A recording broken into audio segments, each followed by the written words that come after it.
Damon sortit de sa... La ville bourdonnant autour de lui tandis qu'il ajustait son costume de créateur.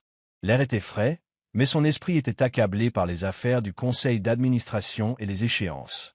Alors qu'il attendait que son chauffeur se gare, son regard croisa une femme assise sur le trottoir, les cheveux emmêlés, les vêtements déchirés, une tasse en fer blanc dans les mains tremblantes. Quelque chose en elle lui semblait douloureusement familier, mais ce n'est que lorsqu'elle releva la tête que son cœur fit un bond. C'était elle, Mira, son amour d'enfance. Mira détourna rapidement le regard, honteuse d'être vue ainsi. Elle n'avait même pas remarqué qu'il la fixait. Elle était habituée à ce que les gens la regardent avec pitié ou dégoût. Mais Damon, ce regard était différent. Il était figé, submergé par des souvenirs de rire sous la pluie, de promesses faites sous les étoiles et d'une rupture soudaine qui n'avait aucun sens. Était-ce vraiment elle, la fille qui illuminait autrefois son monde? Sans un mot, il s'éloigna, la laissant stupéfaite. Look her to Mira S.E. Sarah. Bien sûr qu'il l'ignorerait. Il était riche maintenant, puissant, un homme qui n'avait aucune place pour la pauvre fille qui lui avait autrefois tenu la main dans le noir. Mais ce qu'elle ignorait, c'est que Damon ne s'était pas éloigné par dégoût. Il s'éloigna, essoufflé. La voir ainsi le bouleversa, et à cet instant, il sut qu'il allait découvrir tout ce qui lui était arrivé. Plus tard dans la nuit, Damon n'arrivait pas à dormir. Il fixait le plafond de son appartement, hanté par l'image des yeux cernés et des lèvres meurtries de Mira. Comment la jeune fille, qui rêvait autrefois de devenir artiste, s'était-elle retrouvée à la rue? Il prit son téléphone et passa un appel. « J'ai besoin d'une vérification complète de ses antécédents. Elle s'appelle Mira. Peu importe le prix. Apportez-moi tout, dit-il d'une voix tremblante. Mira, quant à elle, était assise dans son abri en carton, sa tasse en fer blanc vide. Elle détestait ce qu'était devenu sa vie, mais s'était habituée au silence de la nuit. Pourtant, le regard de Damon refusait de quitter son esprit. L'avait-il reconnu? Se souvenait-il encore de quelque chose du petit village d'où il venait? Elle enfouit son visage dans ses genoux, trop fatiguée pour espérer. Au matin, l'assistant de Damon déposa un dossier sur son bureau.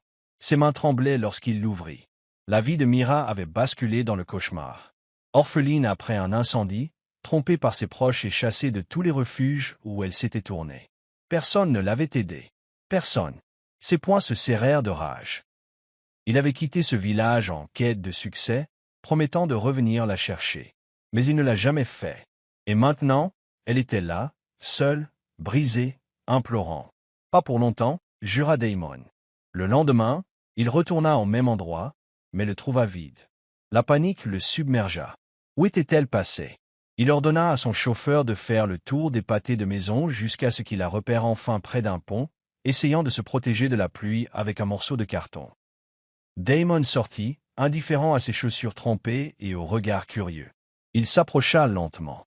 Mira leva les yeux, le cœur battant. « Toi, murmura-t-elle. » Damon resta silencieux. Au lieu de cela, il lui tendit la main. « Viens avec moi. » Elle le fixa comme s'il était un fantôme. Était-ce une cruauté? Pourquoi maintenant? Après toutes ces années?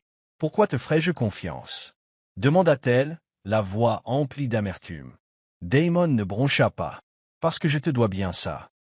Malgré la tempête qui l'envahissait, Mira lui prit la main.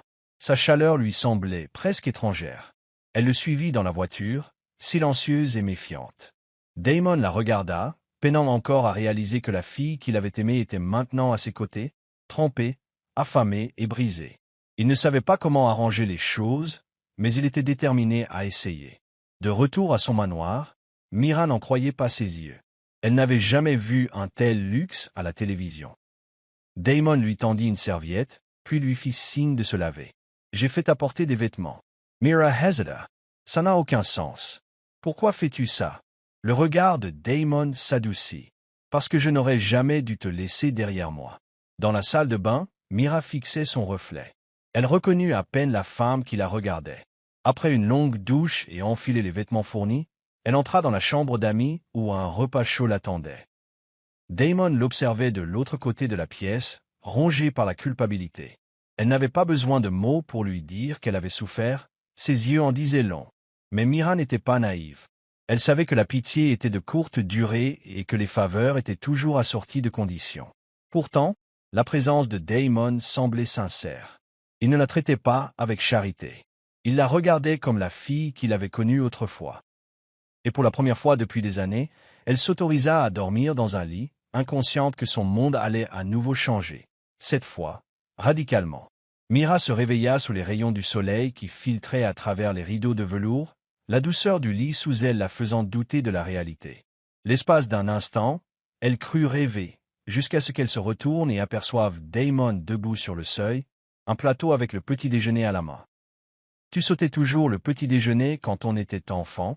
sourit-il. « Certaines choses ne changent jamais. » Elle se redressa lentement, incertaine. « Pourquoi fais-tu ça, Damon ?» demanda-t-elle à nouveau. « Est-ce de la culpabilité? Une faveur ponctuelle ?» Damon posa le plateau sur ses genoux et la regarda dans les yeux. « Ce n'est pas une faveur, Mira. C'est une seconde chance. Pour nous deux. » Les mots restaient en suspens. Mira ne répondit pas. Elle n'était pas prête à espérer. Pas encore. Pendant ce temps, devant le manoir de Damon, deux yeux observaient à travers les vitres teintées. Une femme aux lèvres rouges vifs et au regard froid passa un appel. Il avait fait entrer quelqu'un dans la maison. Une femme. Plonge-toi dans son univers. Je veux savoir qui elle est et pourquoi elle est là. Cette femme était Vanessa, la petite amie de Damon, qui n'aimait pas la compétition. Damon passa la journée entière avec Mira, lui faisant visiter le manoir et lui posant des questions sur sa vie, même s'il en connaissait déjà la majeure partie. Il voulait l'entendre de sa bouche. Il voulait comprendre sa douleur directement. Mira hésitait, retenant ses larmes en lui racontant comment elle avait perdu ses parents, était trahie par sa tante et n'avait nulle part où aller. Il l'écoutait sans l'interrompre, la poitrine serrée à chaque mot. Il réalisa combien de douleur elle avait enfoui sous ce sourire discret. « Tu aurais dû venir à moi, » murmura-t-il. « Je ne savais même pas où te trouver, » murmura-t-elle. « Tu es parti sans jamais te retourner. » Damon Atrassaili. Elle avait raison, et il s'en voulait. À la tombée de la nuit, Mira erra dans le jardin et contempla les étoiles. Damon la rejoignit, les mains dans les poches. « Je veux t'aider à prendre un nouveau départ, » dit-il. « Quoi que tu aies besoin, éducation, travail, maison, c'est à toi. » Mira se tourna vers lui, perplexe. « Et que veux-tu en retour ?» Il hésita. « Toi, juste toi, encore. » Son soufflet se bloqua. Mira ne savait pas quoi dire. Était-il possible que Damon l'aime encore? Ou était-ce de la nostalgie teintée de pitié? « Tu ne peux pas me prendre dans tes bras et faire disparaître le passé, » dit-elle doucement. « La vie ne fonctionne pas comme ça. » Damon la regarda, l'air indéchiffrable. « Je sais. Mais je demande une chance de réparer les choses. Non pas pour effacer le passé, mais pour construire quelque chose de nouveau. » Avant qu'elle puisse répondre, une voix stridente l'interrompit. « Eh bien, n'est-ce pas douillet ?» Mira se retourna et vit une grande femme s'approcher, chaussée de talons qui criaient argent et arrogance. Damon serra las dents. « Vanessa, que fais-tu ici ?» Vanessa haussa un sourcil. « Je prends de tes nouvelles. » Visiblement, je suis entré dans un feuilleton. Ses yeux scrutaient Mira comme si elle était une ordure. « Je vois que vous êtes devenus des chiens errants, » dit Vanessa avec un sourire narquois. « C'est très noble de votre part. » Le visage de Mira brûla. Avant qu'elle puisse dire un mot, Damon s'exclama. « Vanessa, va-t'en. Maintenant. » Vanessa, Rhythm Mirmit. « Ne t'inquiète pas, chérie. Je ne resterai pas là où on ne veut pas de moi. Mais ça ne durera pas. Tu te lasseras bien assez vite d'elle. » Elle se retourna et s'éloigna, ses talons claquant de venin. Mira resta immobile, blessée dans son orgueil. « C'est avec lui que tu es ?» demanda-t-elle doucement. Damon expira. « C'est compliqué, Mira. Mais je te jure, elle ne signifie plus rien maintenant. » Mira émit un léger rire. « C'en est trop, Damon. Un instant, je suis dans la rue, l'instant d'après, dans un manoir, insulté par une femme en perles. J'ai la tête qui tourne. » Damon s'est approché. « Tu n'as rien à prouver. Reste. Laisse-moi te protéger. » Mira le regarda dans les yeux et vit pour la première fois le garçon qu'elle avait connu, celui qui partageait son déjeuner avec elle et lui avait promis de ne jamais le quitter. « Une condition, » dit-elle, « ne me traite pas comme si j'étais brisé. Je ne suis pas ton projet. » Le lendemain, Damon a organisé une rencontre entre Mira et un styliste, un tuteur et un membre de son agence de stylisme, car Mira avait encore cette étincelle et rêvait autrefois de mode. Il ne voulait pas lui donner de cadeaux, Il voulait lui donner des outils. Mais en coulisses, Vanessa n'en avait pas fini. Elle avait suivi Mira. Et bientôt, des secrets allaient éclater. La transformation de Mira était subtile, mais puissante. Ses cheveux n'étaient plus emmêlés, ses vêtements lui allaient avec grâce, et son sourire, bien que rare, commençait à revenir. Damon l'emmena dîner ce soir-là, fier et protecteur, mais toujours soucieux de ne pas la brusquer. Le lien entre eux se reconstruisait peu à peu, mais Mira avait ses remparts. Pendant le dîner, Damon évoqua un souvenir de leur passé, une vieille balançoire près de la rivière, l'arbre dans lequel ils avaient gravé leurs initiales. Mira sourit. « Je n'aurais jamais cru que tu t'en souvenais, » murmura-t-elle. « Je ne t'ai jamais oublié, » répondit-il, les yeux rivés sur les siens. L'instant était électrique, et Mira se surprit à ressentir quelque chose qu'elle avait enfoui des années auparavant. Pendant ce temps, Vanessa tendait une enveloppe à un journaliste. « Lancez-la. Je veux que le monde sache qui est vraiment la nouvelle femme dans la vie de Damon. » Dans l'enveloppe se trouvaient des photos retouchées et une fausse histoire liant Mira à un passé criminel. Vanessa était prête à détruire la réputation de Mira juste pour la faire disparaître. Et quand la nouvelle éclata, les conséquences furent brutales. Le téléphone de Damon vibra sans arrêt le lendemain matin. Les gros titres criaient au scandale. Un milliardaire surpris en train d'abriter un ancien détenu mendiant. Les photos présentaient Mira comme une voleuse, au passé sombre. Damon fit irruption dans son bureau, le visage blême de rage. Mira était assise sur le canapé, tremblante, les yeux rivés sur l'écran. « Pourquoi font-ils ça ?» murmura-t-elle. Il lui a pris les mains. « Rien de tout cela n'est vrai. Nous les poursuivrons en diffamation. Je laverai ton nom. Mira Essacarda. Mais le mal est fait. Tout le monde va me regarder comme si j'étais une criminelle. » Elle se leva en tremblant. « Je n'aurais peut-être pas dû venir ici. C'était peut-être une erreur. » Damon a bloqué la porte. « Non, tu ne vas pas recommencer. Je ne te laisserai pas faire. » Dehors, les paparazzis étaient déjà rassemblés. Mira resta cachée, mais son regard exprimait la peur. Damon a appelé son équipe juridique et a lancé des ordres. « Je veux que tous les blogs, toutes les chaînes d'information qui ont publié cette histoire se rétractent, et qu'ils découvrent qui a envoyé ces mensonges. » Mais même s'il se battait pour elle, le cœur de Mira se serrait. Car le passé n'était pas le seul secret qui la hantait, et bientôt, Damon le découvrirait. 3 jours passèrent, et bien que Damon essaya de contenir la tempête médiatique, Mira se renfermait de plus en plus. Elle avait à peine quitté sa chambre, passant des heures à regarder par la fenêtre. Un soir, Damon s'assit enfin à côté d'elle, d'une voix douce. « Parle-moi, Mira. Qu'est-ce que tu ne me dis pas ?» Ses yeux brillaient de douleur. « Il y a quelque chose que je n'ai jamais dit à personne, quelque chose que j'espérais emporter dans la tombe. » La poitrine de Damon se serra. « Tu peux me faire confiance, » dit-il. Mira hésita, puis commença lentement. « Si j'ai quitté le village, ce n'était pas seulement parce que ma famille était morte. J'étais enceinte, Damon. » Son monde a basculé. « Quoi ?» Elle hocha la tête, les larmes coulant à présent. « C'était le tien. J'ai essayé de te retrouver, mais j'ai été jeté dehors, sans abri. J'ai perdu le bébé. J'avais tout perdu. » Un silence pesant régnait dans la pièce. Le visage de Damon pâlit. « Je ne savais pas. » Mira, si j'avais su, elle aurait secoué la tête. « Je ne te le dis pas pour te faire pitié.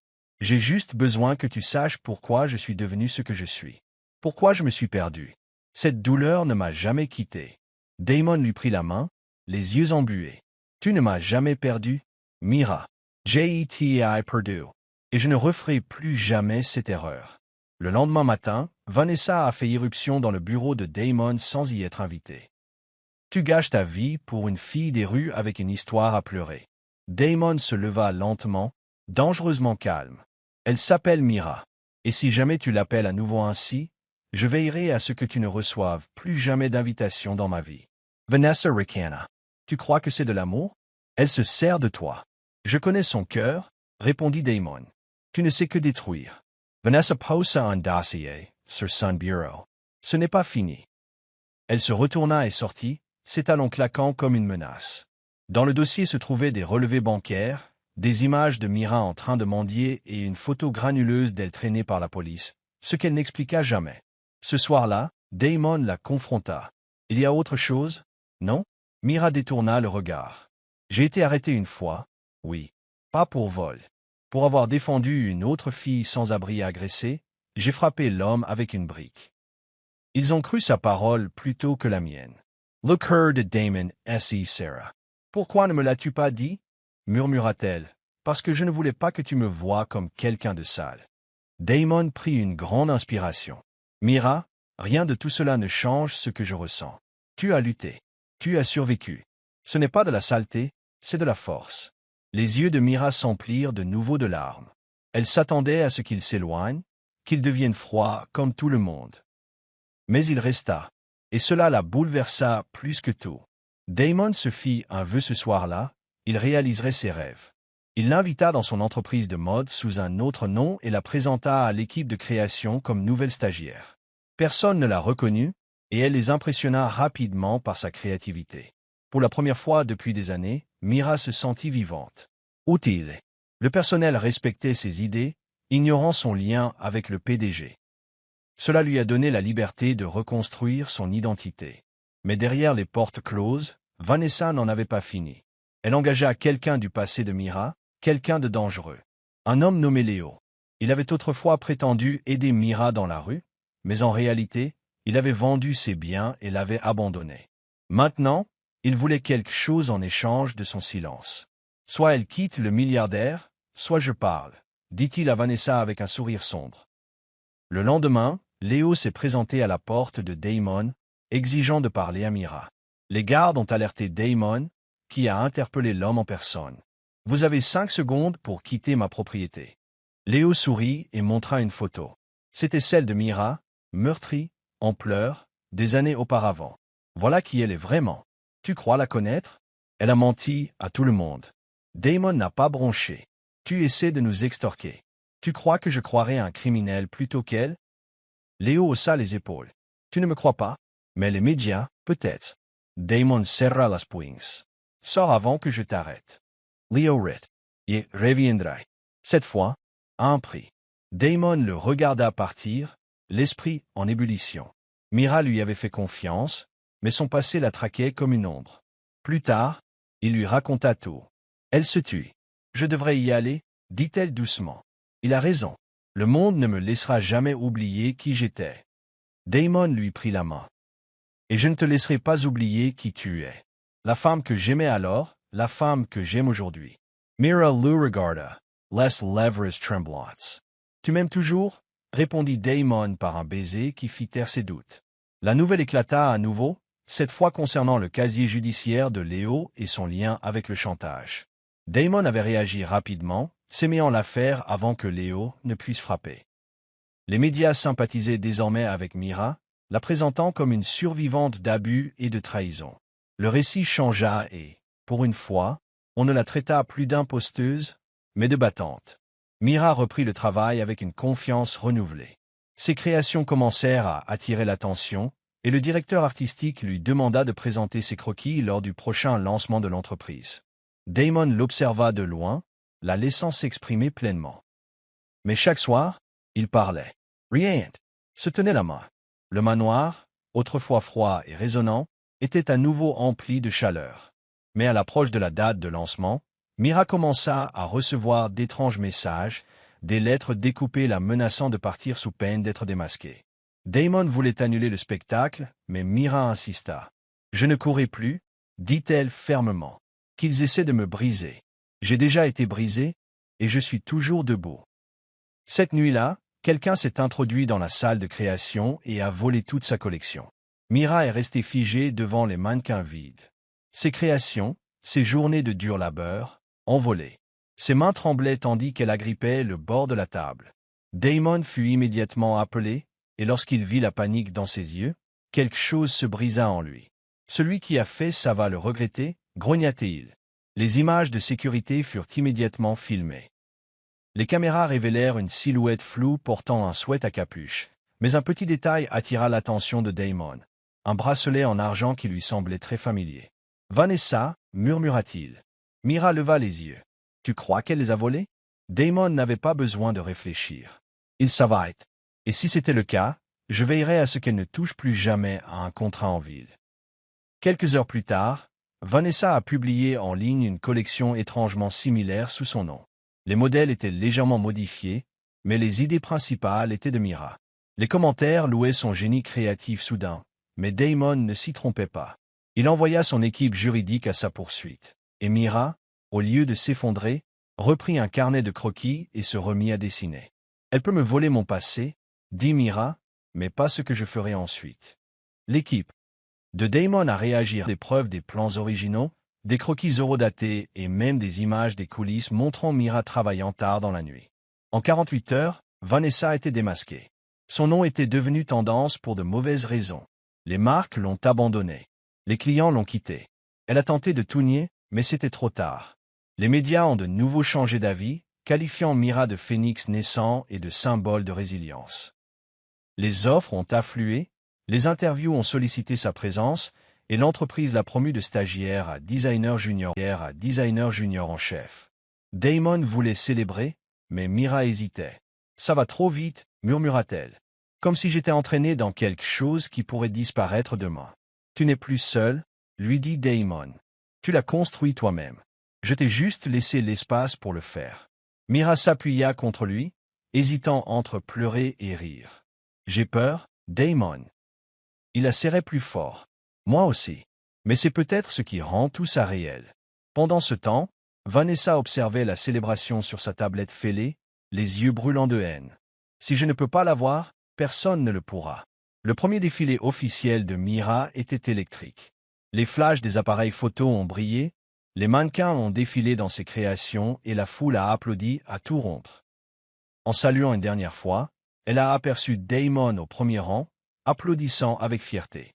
Pour la première fois depuis longtemps, Mira avait le sentiment d'appartenir à ce groupe, non pas grâce à lui, mais parce qu'elle l'avait mérité. Après le spectacle, Damon l'emmena dîner sur un toit. Les lumières de la ville scintillaient sous leurs pieds, et une douce musique de fond résonnait. Il lui tendit une petite boîte. « Pas de panique, » dit-il rapidement, « ce n'est pas ce que tu crois. Ouvre-le. » À l'intérieur se trouvait un simple bracelet en argent gravé de son nom et d'un minuscule phénix. « C'est magnifique, » murmura-t-elle. « Tu es magnifique, » dit-il en lui écartant les cheveux. Mais avant que le moment ne se calme, son téléphone vibra. Il répondit et son visage pâlit. « Quoi ?» Mira s'y redressa. « Qu'est-ce qui ne va pas ?» Damon se leva lentement, à voix basse. « Mon bureau a été cambriolé. Des documents importants ont disparu. Ils ont trouvé votre nom sur un mot laissé sur place. La police est arrivée le lendemain matin. Les questions se sont multipliées. Mira avait-elle accès au bureau? S'était-elle déjà trouvée seule près des dossiers confidentiels? Mira, stupéfaite, peinait à se défendre. Damon resta à ses côtés tout le temps, répondant calmement, mais le doute commença à s'installer dans la pièce. Quelqu'un l'a piégée.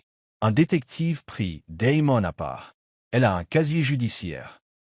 Même si c'était une erreur, on te questionnerait. Damon serra las dents.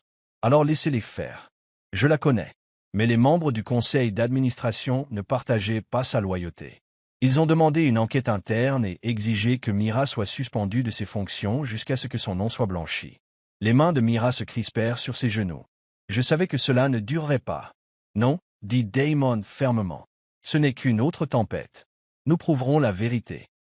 Mais cette nuit-là, Mira resta assise dans le noir, réfléchissant. Chaque fois qu'elle faisait un pas en avant, quelqu'un la tirait en arrière de 2 pas. Elle ne pleurait pas. Elle n'a pas crié. Elle a simplement pris un stylo et écrit doucement quelque chose sur un papier, l'a plié et l'a posé sur le bureau de Damon, puis est sortie du manoir. Damon a retrouvé le mot quelques heures plus tard.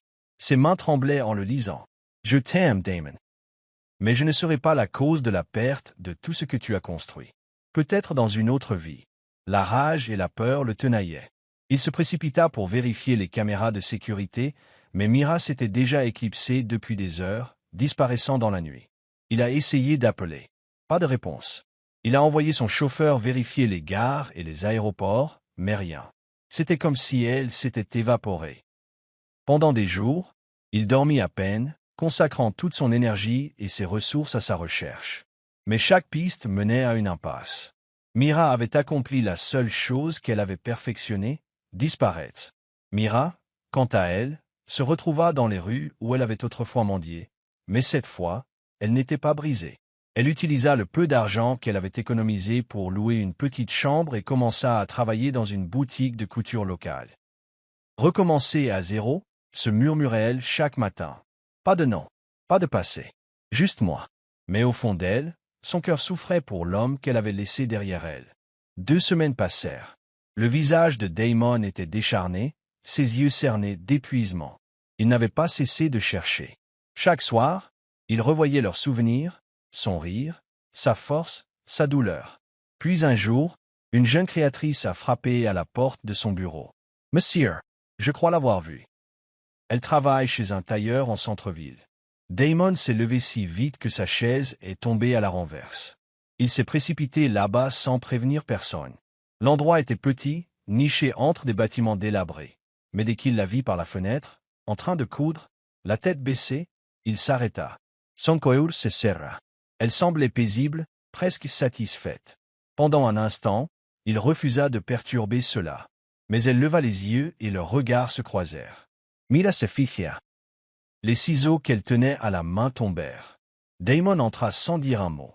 Elle murmura, « Tu m'as trouvé. » Il s'approcha. « Tu ne lui as pas facilité la tâche. » Mira ravala ses larmes. « Je ne voulais pas te faire de mal. » Damon lui prit la main. « Alors ne le fais pas. Rentre à la maison, Mira.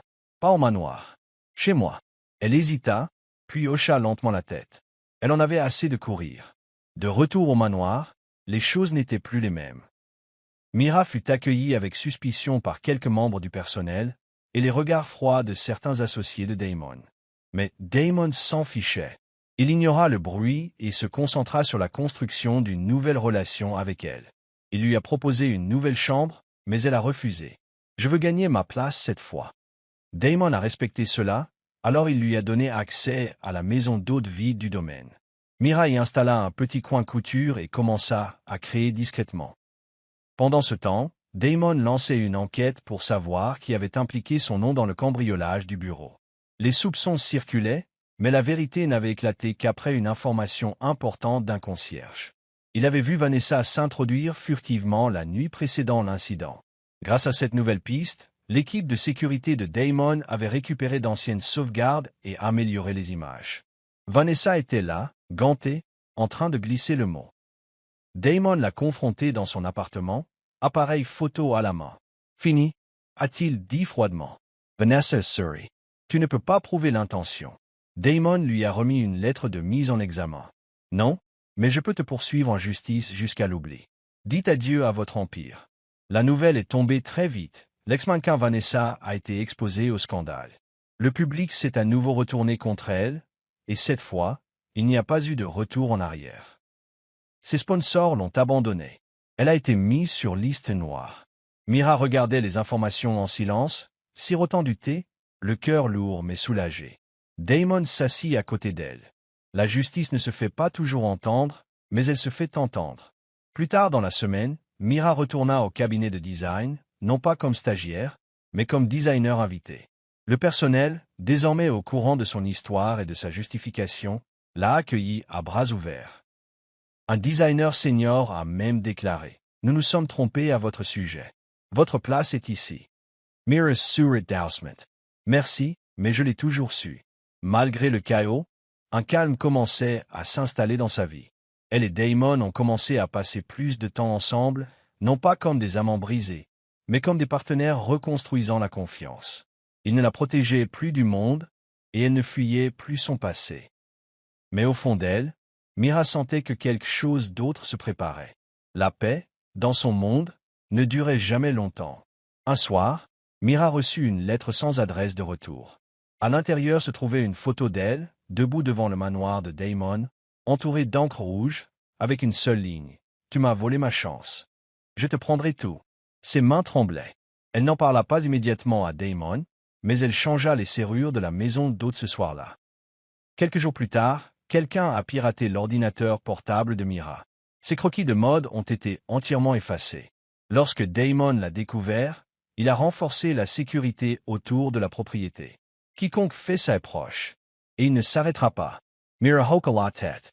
Alors on ne s'arrêtera pas non plus. Qu'il vienne. Cette fois, je serai prêt. Damon commença à collaborer avec des cyber-enquêteurs, tandis que Mira s'efforçait de recréer ses créations de mémoire. Elle veillait tard tous les soirs, les yeux fatigués, mais avec une détermination à toute épreuve. Il ne s'agissait plus seulement de mode, mais de prouver que personne ne pourrait plus l'effacer. « Ils peuvent me menacer, dit-elle, mais je ne disparaîtrai pas cette fois. » La menace s'intensifia. L'espace de travail de Mira fut de nouveau cambriolé. Cette fois, rien n'avait été volé, mais tout avait été détruit. Tissu déchiré, machine à coudre détruite. Damon la trouva au milieu de tout cela, assise par terre, ramassant tranquillement des épingles. « Je vais bien, » dit-elle, mais sa voix se brisa sur le dernier mot. Il s'agenouilla près d'elle. « Tu n'as pas à souffrir. » Elle finit par s'effondrer, sanglotant contre lui. « Pourquoi le passé me poursuit-il sans cesse, Damon? Pourquoi ne peut-il pas me laisser être heureuse ?» Il la serra fort dans ses bras. « Parce qu'on n'est pas fait pour survivre en silence. Tu es censé t'élever, et ça menace les gens. » Elle renifla. « Je suis tellement fatigué. » Il l'embrassa sur le front. Puis, « Appuie-toi sur moi. Il te portera. » Le lendemain, Damon annonça publiquement sa nomination. Mira était promue au poste de directrice de l'innovation de l'entreprise. La réaction fut vive, mais le soutien plus fort encore. D'anciens clients, des journalistes, et même ceux qui l'avaient autrefois jugé, ont commencé à louer sa résilience. Son nom n'était plus un murmure de pitié, mais un symbole de pouvoir. Mira se tenait devant une salle remplie de jeunes designers, prononçant son premier discours officiel en tant que directrice de l'innovation. Sa voix était calme, ses mots mesurés. « Le design m'a sauvé quand je n'avais rien. Si vous êtes dans cette pièce, c'est que vous avez quelque chose à offrir au monde. Ne laissez personne vous convaincre du contraire. » Les applaudissements retentirent, mais ce qui la toucha le plus, ce furent ses yeux emplis d'admiration. Ce soir-là, en rentrant à la maison d'hôte, elle trouva une enveloppe sur son lit. À l'intérieur se trouvait une photo déchirée de la maison de son enfance, au bord brûlé, son visage griffé. Damon fit irruption quelques instants plus tard. Les enquêteurs trouvèrent quelque chose. Ce n'est pas seulement Vanessa. Il a jeté un dossier sur la table. Il y a quelqu'un d'autre, ton ex. Le cœur de Mira se serra. Tu parles de Liam? Damon hocha la tête. Il était sorti de prison depuis des mois. Personne ne t'a rien dit, car il a changé de nom. Il est resté dans l'ombre tout ce temps, se faisant passer pour un investisseur technologique, aidant Vanessa dans l'ombre. Mira agrippa le bord de la table. Il a dit que si jamais j'étais heureuse, il me détruirait. Damon la regarda dans les yeux. Détruisons-le d'abord. Damon a réuni une équipe composée de détectives privés, d'avocats et d'experts numériques. Il n'était plus seulement le protecteur de Mira. Il était son partenaire de guerre. Mira fouillait dans son passé, se souvenant de noms, de lieux, de tout ce qui pouvait l'aider. Pendant ce temps, Liam passait à l'action. Il révélait un faux scandale accusant Mira d'espionnage industriel. Les médias s'en sont emparés. Les gros titres l'ont qualifiée d'imposteuse. Des comptes anonymes ont propagé des mensonges. Les investisseurs ont commencé à s'inquiéter. Mais cette fois, Mira ne s'est pas cachée. Elle a tenu une conférence de presse, s'est levée et a raconté son histoire, la vraie. Celle de la rue, de la douleur, de la trahison. J'ai été bien des choses. Mais menteur, ce n'est pas le cas. La crudité de sa confession a touché les gens. L'opinion publique s'est à nouveau retournée. Liam, voyant son plan échouer, est entré dans la clandestinité. Mais Damon avait une trace. Il essaie de quitter le pays. Nous n'avons qu'une seule chance de l'intercepter. Mira n'a pas hésité. Finnison Zen. Il était temps d'affronter le fantôme qui l'a hanté depuis des années. Ils trouvèrent Liam sur une piste d'atterrissage privée, à quelques minutes de la fuite. Mira insista pour venir. À leur arrivée, elle se plaça devant lui avant les autorités. « Pourquoi ?» demanda-t-elle d'une voix ferme. Liam paraissait plus vieux, plus froid. « Parce que tu étais censé avoir besoin de moi pour toujours. Et ce n'était pas le cas. » Damon se vainqua. Et maintenant, elle ne le fera plus. Liam se jeta sur elle dans un accès de rage, mais Damon fut plus rapide, le maîtrisant tandis que la police s'engouffrait. Mira le regarda menotté et l'emmenait. Une part d'elle avait envie de pleurer, non pas pour lui, mais pour les années qu'il lui avait volées. Damon lui prit la main. « C'est fini. » Elle leva les yeux vers lui. « Non. Ce n'est que le début. » Liam partit et Vanessa réduite au silence par les poursuites judiciaires, la paix commença enfin à revenir. Mira ne se sentait plus traquée. Elle ne se réveillait plus de cauchemars. Et pour la première fois depuis des années, elle se remit à rêver, non seulement de mode, mais aussi de famille, d'amour, d'une vie qu'elle n'aurait jamais cru mériter. Damon et Mira partirent en voyage, rien que tous les deux. Un endroit calme, à l'air frais et sans caméra. Là, Damon posa enfin la question qu'il ruminait depuis des mois. « Resteras-tu? Pas parce que je t'ai sauvé, pas parce que tu te sens obligé, mais parce que tu m'aimes ?» Mira sourit. « Je ne vais nulle part. » Leur lien s'est renforcé. Ils rirent de nouveau. Ils cuisinèrent, dansèrent sous les étoiles, parlèrent d'avenir, peut-être d'une petite maison avec un jardin, peut-être plus. De retour chez eux, Mira entra dans le manoir, non pas en invitée ou en survivante, mais en reine auprès de son roi. Et le personnel, ils l'ont acclamé. Mais alors qu'il s'installait dans ce nouveau chapitre, un événement inattendu s'est produit. La mère biologique de Mira est apparue aux portes. « Je l'ai vue aux infos », a-t-elle dit à la sécurité. « J'ai assez attendu. » Dis-lui. « Je suis désolé. » Mira fixait les images de sécurité, stupéfaite. « Elle m'a quitté, murmura-t-elle. « Damon la regarda. Tu veux la voir ?» Mira l'ignorait. Mira avait rencontré sa mère dans un café tranquille. La femme paraissait plus âgée, épuisée par le temps et la culpabilité. « Je ne suis là pour rien, » dit-elle. « Je voulais juste m'excuser. J'ai fait de mauvais choix. Je pensais que te quitter te donnerait plus de chance. Mais j'avais tort. » Mira resta assise en silence, les émotions en ébullition. « Tu n'as aucune idée de ce que j'ai traversé. »« Je sais, » dit doucement sa mère. « J'ai vu les interviews, les photos. Je ne demande pas pardon. Juste que tu continues à bien vivre. Que tu ne laisses pas la douleur que j'ai causée te définir. » Mira prit une grande inspiration. « Je ne te déteste pas, et te hou ishe autrefois. Mais plus maintenant. » Lorsqu'ils se séparèrent, aucune promesse, juste une petite graine de paix plantée. Damon attendait dehors, adossé à la voiture. « Ça va ?» demanda-t-il. Mira hocha la tête. « Oui, pour une fois, je le suis. » Ils rentrèrent chez eux en silence, les mains jointes. Le passé était désormais derrière eux. L'avenir, enfin, leur appartenait, libéré de la peur et des ombres. De retour à l'entreprise, Mira lance une nouvelle ligne inspirée de son parcours. Matière brute, ton naturel, coupe nette et finition douce. Elle la baptise Reborn. Le monde de la mode est en effervescence. Les critiques l'ont qualifiée d'art émotionnel en mouvement. Les ventes ont explosé. Elle n'était plus la pauvre fille qui mendiait dans la rue. Elle était une figure incontournable du secteur. Damon, quant à lui, développait son activité discrètement, restant discret, choisissant de soutenir Mira en coulisses. « C'est ton heure » disait-il. « J'ai eu le mien. » Mais Mira ne l'a jamais laissé s'éteindre. À chaque événement, elle s'assurait qu'il soit à ses côtés. « Tu ne m'as pas sauvé, Damon » dit-elle un jour en direct à la télévision. « Tu m'as rappelé que je pouvais me sauver toute seule. » Vanessa, désormais déshonorée à l'étranger, observait la scène avec amertume, de loin. Liam croupit en prison. Mira était devenue intouchable, non pas parce qu'elle jouait mal, mais parce qu'elle jouait honnêtement. Et dans un monde de masques, cela la rendait invincible. L'équipe de Mira lui a fait la surprise de célébrer les 5 ans de sa première collection. Le manoir était illuminé, rempli de rires et de visages familiers. Même les membres du conseil d'administration, autrefois froids, ont trinqué en son honneur. Damon se tenait près de la fenêtre, la regardant rire au milieu de la pièce, son énergie emplissant chaque recoin. Plus tard dans la soirée, ils se retrouvèrent dans le jardin sous les étoiles. Damon lui tendit une petite boîte en velours. Avant de dire quoi que ce soit, pas de pression. Mais il ne s'agit pas d'épargner ou de ressentir un besoin. Il s'agit d'aimer. Et je t'aime. Mira ouvrit la boîte. À l'intérieur se trouvait une bague en or avec un petit phénix gravé. Les larmes lui montèrent aux yeux. Oui, dit-elle avant même qu'il puisse poser la question.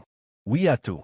Ils s'embrassèrent, lentement et tendrement, scellant des années de chagrin, de guérison et d'espoir en un instant parfait. La pauvre fille qui mendiait autrefois dans la rue était désormais une future mariée, debout aux côtés de l'homme qui ne l'avait jamais abandonnée. Le mariage fut privé, magique. Pas de presse, pas de drame. Juste de l'amour. Mira portait une robe qu'elle avait elle-même créée, simple, élégante et puissante. Damon se tenait devant l'autel, souriant comme s'il avait attendu cela toute sa vie. Lorsqu'elle s'avança vers lui, tout le monde le vit, l'émerveillement dans ses yeux, la force dans ses pas. Leurs vœux étaient sincères et sincères. « Tu m'as vu quand j'étais invisible, » dit Mira d'une voix tremblante. « Et tu n'as jamais détourné le regard. Tu ne m'as pas réparé, tu m'as aimé pendant que je me réparais. » Damon lui prit la main, « Et tu m'as aimé comme l'argent ne pourrait jamais le faire. Tu m'as réappris à ressentir. » Tandis qu'ils s'embrassaient, la petite foule applaudissait. Ce n'était pas seulement un mariage, c'était une victoire. Sur la douleur, sur la peur, sur le passé. Ce soir-là, Mira dansa pieds nus dans le jardin sous les étoiles, robe flottante, le cœur rayonnant. Elle avait trouvé l'amour non pas dans un château, mais dans les cendres, et avait bâti son propre royaume. Mira et Damon s'étaient installés dans leur vie de couple avec aisance. Ils ne cherchaient pas la perfection, ils essayaient. Juste d'être authentiques, riaient, apprenaient. Mira continuait à diriger l'entreprise, lançant de nouveaux programmes de mentorat et aidant les femmes de la rue à trouver leur voie dans le monde de la mode. Chaque mois, elle retournait à l'ancienne boutique de tailleur où elle travaillait autrefois. Elle n'en a rien dit à la presse. Elle s'est contentée de rester assise, de coudre et d'écouter. Parfois, disait-elle, il faut revenir au point de départ pour voir le chemin parcouru. Le commerçant souriait. « Tu n'es jamais parti, Mira. Ton cœur a toujours été là. Ton cœur a toujours été là. » Damon la regardait grandir, non seulement en tant que créatrice, mais aussi en tant que femme qui autrefois n'avait rien et qui maintenant donnait tout. Et chaque soir, au lit, il murmurait « Merci de m'avoir choisi. » Et elle souriait « Non, Damon. Merci de m'avoir reçu. » Des années plus tard, Mira était à un gala, son visage en couverture d'un magazine intitulé « De mendiante à mariée milliardaire ». Les journalistes lui demandaient « Quelle est la seule chose que vous diriez au monde ?» Elle marqua une pause, regarda Damon, puis répondit « Il ne faut jamais sous-estimer quelqu'un simplement parce qu'il est au plus bas. On ne sait pas quel feu brûle dans leur âme. » La foule a applaudi. Mais plus tard dans la soirée, elle s'est assise dans son jardin avec Damon, leur bébé endormi à l'intérieur, et a dit « Rien de tout cela n'a d'importance si je ne reste pas fidèle à moi-même. » Damon l'embrassa sur le front. « Et tu es la femme la plus forte que je connaisse. » Elle sourit en lui tenant la main. « Et tu es l'homme qui m'a donné l'espace pour devenir elle. » Tandis que le clair de lune les baignait, Mira ferma les yeux et murmura. « Je ne suis plus cette fille qui mendie dans la rue. Je suis une femme née de nouveau, aimée et libre. » Et avec cela, l'histoire de la fille qui a tout perdu pour finalement tout gagner s'est finalement bouclée.